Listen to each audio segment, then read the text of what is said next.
Hello, everybody. Welcome to our Diabetes Awareness and Support Group workshop. We are so excited to have you. In this workshop, we're just going to talk about some things that we can do and that we're willing to help you support you with when it comes to managing your diabetes. So to start off, diabetes is increasing in the United States. In 2020, 24.2 million Americans have diabetes.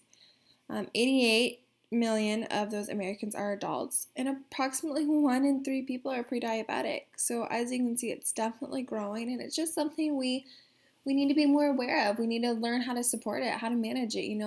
Our healthcare providers can only sit down and spend so much time with us. So once you have diabetes, what is it that we need to do? What are some changes we might need to look into making in our lives?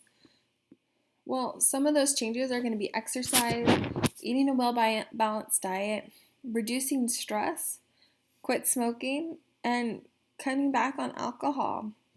And we're just going to go ahead and kind of quickly educate you on why reducing these factors are going to really help improve your diabetes and increase your overall wellness and quality of life. So let's start off by physical activity. With people who have diabetes, 89% of them are overweight, and 38% were physically inactive. And with physical activity, it helps you feel better, which is so great. But it also improves your sensitivity to insulin, which means it'll work better in your body because that does, your blood sugar levels can become more stable. If you are active now, what you need to do is just start slow. Build up how much exercise you get over time.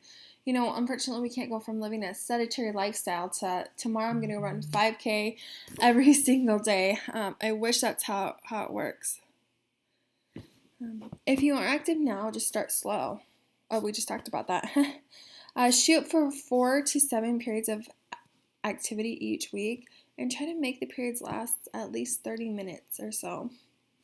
Also have realistic goals. If running a 5K is something you want to do, that's great. But kind of like I said before, you can't expect to just do it overnight. So just set, for instance, in that example, set a goal to, want to run a 5K 3 months from now. And every day you just do something, or 47 times a day, do something to help you reach and improve and get closer to that goal. Eating a well-balanced diet.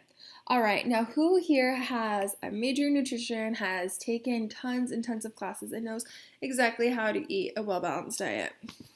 Yeah, not many of us. A lot of our eating habits, actually, we get them from, our association, whether it be our family or our friends, and so on and so forth. So what we need to do is we want to make sure that we eat more of a well-balanced diet. However, that does not mean that it needs to keep you from enjoying a bunch of different yummy foods. When eating and just keeping in considerations, you want to stick to whole grain foods.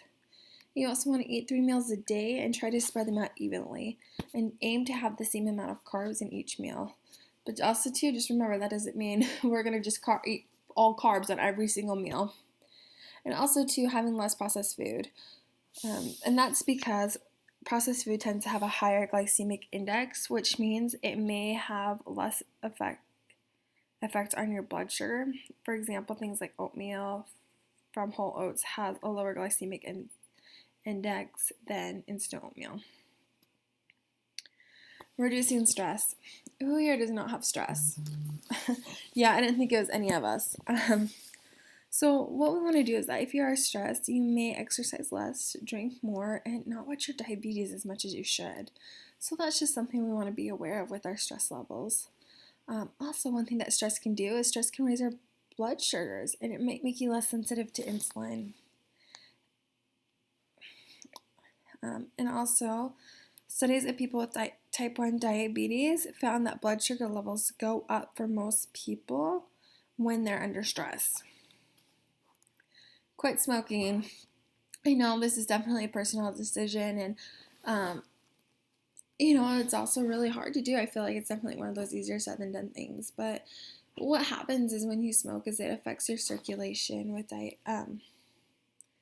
and with poor circulation, it can just lead to things like infections, ulcers, and amputation of your toes and feet. And so that's just something we really wanna avoid. I particularly like my toes and feet, and that's just something we want to keep. But also too, we are here to help you and provide you with some information and support to do that as well.